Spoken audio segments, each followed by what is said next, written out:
Zaman sekarang karena sudah banyak produk-produk AI yang berkembang begitu. Ya. Jadi bagaimana caranya, orang-orang kreatif ini itu tuh tidak obsolete gitu, tapi menggunakan AI justru malah untuk meningkatkan hasil dan kualitas produk-produk dan, kreasi mereka. Kita akan ada creativity dan teknologi. Oke. Tuh, jadi ini yang mungkin anak-anak kreatif nunggu-nunggu ya. Karena sangat menarik gitu ketika kita udah punya teknologi yang segini pintarnya gitu, ChatGPT segala macam. Gimana kita ngeredefinisikan original thinking sih? Creativity itu gimana gitu? Apa-apa tinggal ChatGPT, dikit-dikit AI gitu kan? Apakah masih ada kebutuhan untuk para kreatif? Akan ada penjelasan gitu bagaimana caranya, kita dapat mengubah customer gitu menjadi fans. Dimana sekarang kita ngelihat bahwa perkembangan teknologi sama kemampuan manusia untuk menyerapnya itu ada gap yang sangat tinggi. Oh. Jadi teknologi berkembang begitu cepat, kita belum siap mungkin secara psikologis, secara society juga belum siap untuk menerimanya gitu. Jadi gap-gap inilah yang nantinya mesti kita diskusikan untuk nantinya kita punya gambaran, oke 5 tahun ke depan role kita apa, role teknologi apa.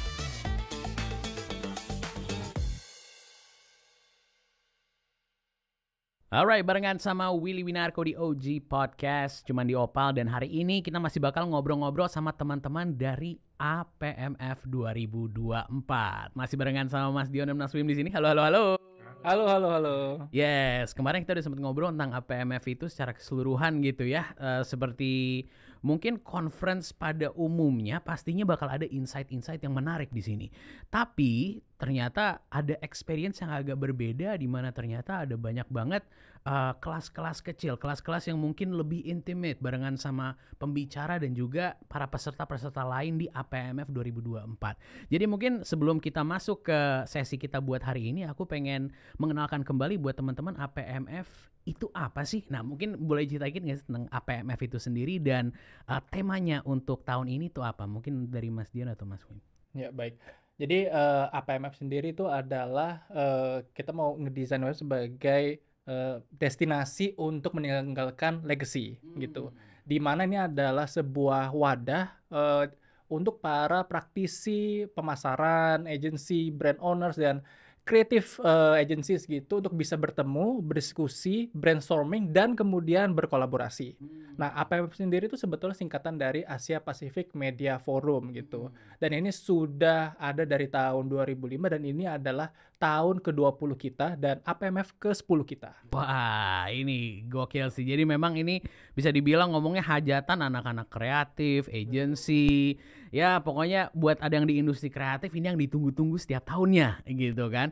Dan pastinya di tahun ini ada sesuatu yang spesial karena memang dengan perkembangan teknologi ya kan, ada AI lah atau mungkin ada sesuatu yang di luar sana yang perkembangan yang cepat banget. Bahkan kemarin kita sempat ngobrol, kita harus hyper adaptif. Wah, harus cepat di situ ya untuk kita gas.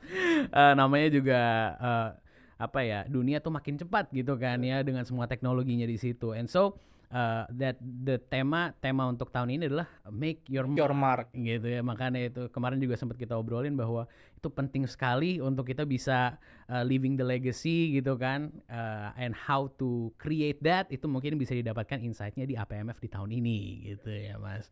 Nah kalau kemarin kita ngobrol juga aku sempat di-spill tentang conference-nya APMF. Ini kan bakal ada 3 hari nih, lumayan panjang ya. Boleh cerita dikit nggak sih tentang 3 hari ini bakal ngapain aja kita?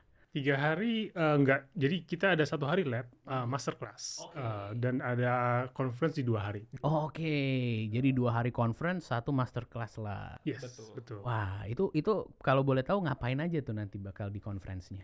Kalau di conference kita udah nyiapin struktur atau chapter-chapter untuk meng-guide para marketers ini dalam menghadapi isu-isu yang lagi hangat sekarang gitu. Oke. Kita mulai dari chapter 1 itu di day 1 dulu. Mas Dion bisa bercerita di sini? Ya, jadi kita emang bahkan ngebagi 4 chapters gitu, dibagi menjadi 2 hari gitu. Untuk di hari pertama dan hari kedua tuh masing-masing punya 2 chapter. Nah, kalau misal untuk di hari pertama itu kita akan membahas tentang dinamika perubahan konsumen dan workplace Oh, oke. gitu. Nah, dalam chapter ini kita sudah mendatangkan narasumber-narasumber yang akan berbagi tentang pertama untuk menghadapi the future consumers gitu, bahwa mereka mungkin udah nggak lagi menitik beratkan harga dan kualitas saja gitu loh, tapi mereka juga menitik beratkan values apa yang tertanam dalam produk tersebut gitu misalnya. Atau kemudian ngomongin tentang workplace gitu. Iya. Zaman sekarang karena sudah banyak produk-produk AI yang berkembang begitu, jadi bagaimana caranya orang-orang kreatif ini itu tuh tidak obsolete gitu, tapi menggunakan AI justru malah untuk meningkatkan hasil dan kualitas produk-produk dan kreasi mereka. I see. Tuh, bagaimana cara menyimbangkannya kayak gitu. Wah, ini unik banget sih, especially dengan obrolan AI ini kan apa ya, cukup ditakuti gitu kan. Ada yang takut, ada juga yang bilang wah ini bisa mendorong kreativitas kita, bisa membuat kerja lebih baik. Nah, ini juga bakal dibahas di situ ya. Betul, itu di chapter yang pertama. Yang pertama. Nah, kalau chapter kedua itu tentang experience economy gitu. Di mana salah satu narasumber kita gitu, dia akan ngomongin tentang bagaimana transformasi sebuah brand itu dapat meningkatkan brand retail experience gitu. Jadi dia kebetulan memiliki sebuah brand gitu, produk handphone gitu, yang mungkin beberapa tahun lalu itu hanya ditemukan di ITC gitu misalnya gitu. Kemudian dia dengan beraninya dia mentransformasikan brandnya gitu, dia kemudian bekerja sama dengan A-lister celebrities gitu, lalu kemudian menjadikan semua dan seluruh brand retail store mereka itu elevated gitu, layaknya seperti brand-brand premium yang bisa ditemukan di mall-mall untuk size A dan B lah kayak gitu. Iya. Itu sesuatu tuh. Jadi aku juga, kalau aku kan content creator, musisi gitu ya. Ngubah brand tuh sekarang lebih gampang ya. Atau mungkin mengubah branding itu jadi lebih gampang. Ngubah personal branding itu juga lebih gampang. Dan mungkin kalau sekarang ini juga bakal diobrolin di sini ya, gimana caranya shift itu ya dari misalnya sebuah ya handphone yang tadi cuma di ITC sekarang malah jadi terlihat kayak band premium misalnya seperti itu ya. Oke, ini nice nih.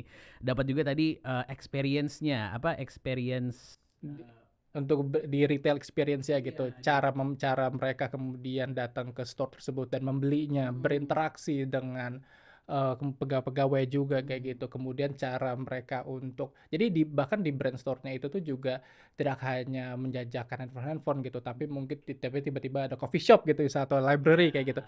Nah, jadi nggak cuma brand ini nih hanya peduli dengan oke, jualannya harus murah, udah nggak lagi gitu, tapi dia memberikan value lebih. Nah,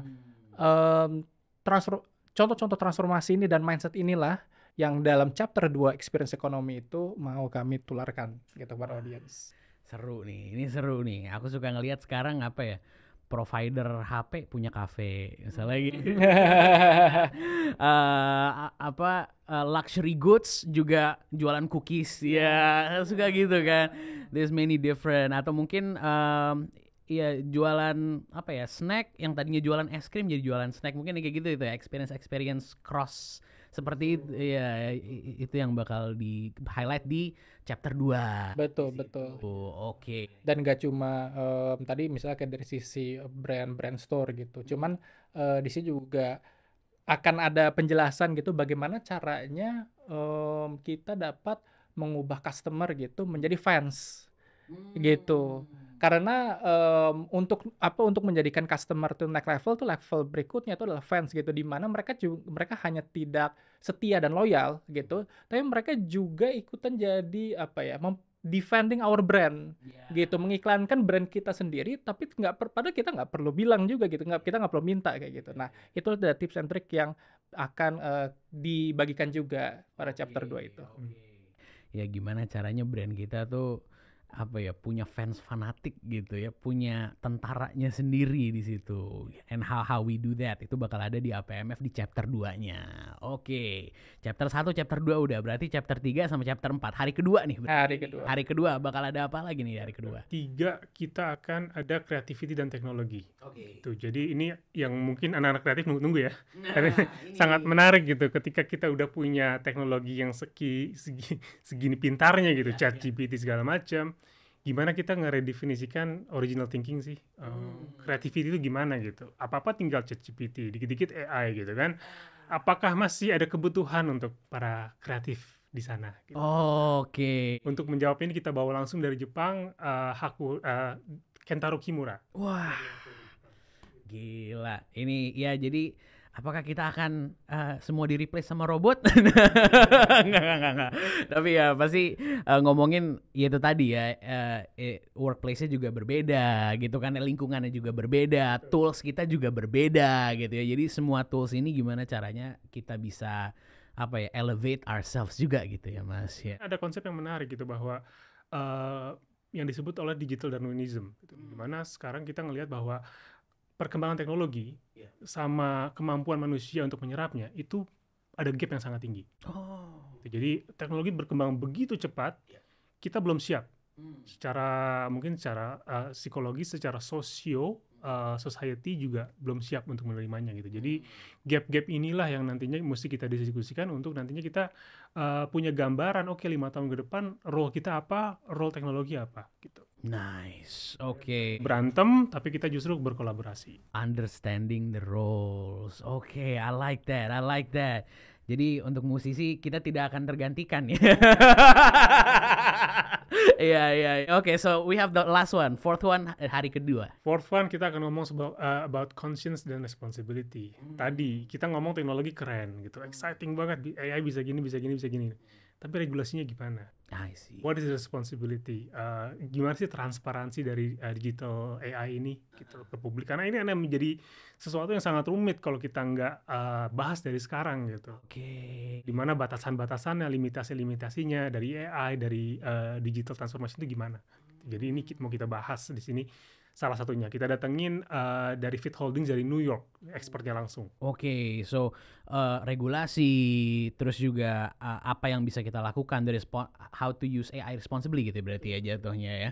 Oke, dan berbagai hal. Mungkin dari keempat chapter ini jatuhnya ini kan menjadi satu dan akhirnya itu ya make your mark. Itu dia again creating our legacy gitu. Again, aku mau nanya ini juga sama kayak kemarin di video pertama gitu ya. Why is it so important to create a legacy for us?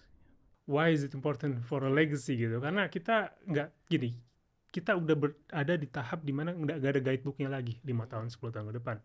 Terus terang di 2010 mungkin saya sebagai marketers masih ada guidebook yang masih bisa saya ikutin 5 tahun ke depan bakal ada apa sih gitu. 2024 ini udah totally blank. This uncharted water lah bilangnya gitu ya, uncharted territory gitu. Kita benar-benar nggak tahu. Jadi benar-benar kita harus tahu. At least kita punya sedikit instrumen yang memberitahu kita akan ada ini, sehingga kita bisa start making our mark gitu. Karena if we don't change, then the world will change for us. Yes, itu dia. So again, man, we just gotta adapt. It's always adapting. There's always something new gitu ya. Dan again, APMF ini jadi tools kita juga gitu ya. Kayak kemarin kita omongin, we get a little bit of foresight. Jadi beberapa tahun ke depan, what's our role gitu dalam gimana cara kita menggunakan AI, gimana cara kita menggunakan teknologi yang berkembang gitu kan, experience tadi. Pokoknya so many things yang bisa kita pelajari dan juga pastinya experience-nya akan sangat berbeda juga di tahun ini gitu ya. Again, gimana caranya untuk kita bisa membeli tiket? Gampang banget, langsung aja ke apmf.com dan kemudian daftarkan nama teman-teman di sana dan langsung secure tiketnya sekarang juga gitu, sebelum kehabisan. Oke, mungkin boleh sekali lagi kalau tadi Mas Dion udah, berarti dari Mas Wim boleh dong kasih tahu kenapa teman-teman harus ikut APMF dan sekali lagi bisa beli tiketnya di mana? Oke, kenapa harus ikut APMF? Karena ini mungkin salah satu dari sedikit global level conference yang ada di Indonesia gitu. Jadi kalian datang ke Bali, di situ akan disuguhkan dengan world level speakers gitu ya. Kita datangkan memang expertnya dari New York, dari Los Angeles, dari Jepang, dari Belanda, dari regional gitu. Dan ini mungkin sulit didapatkan untuk conference Indonesia gitu. Jadi ini quite unique sebenarnya. Nice. 1-3 Mei di Bali, seperti biasa setiap 2 tahun kembali lagi hajatannya para teman-teman agency, teman-teman kreatif, marketers, pokoknya this is where you need to be. Oke, terima kasih banyak untuk Mas Dion, Mas Wim, pastinya sampai jumpa lagi dan semoga kita bakal ketemu lagi di APMF nanti di Bali ya. Sampai jumpa di Bali. Yes, sampai jumpa di Bali. Teman-teman jangan lupa buat follow kita di semua social media @opal_id. Itu dia APMF 2024.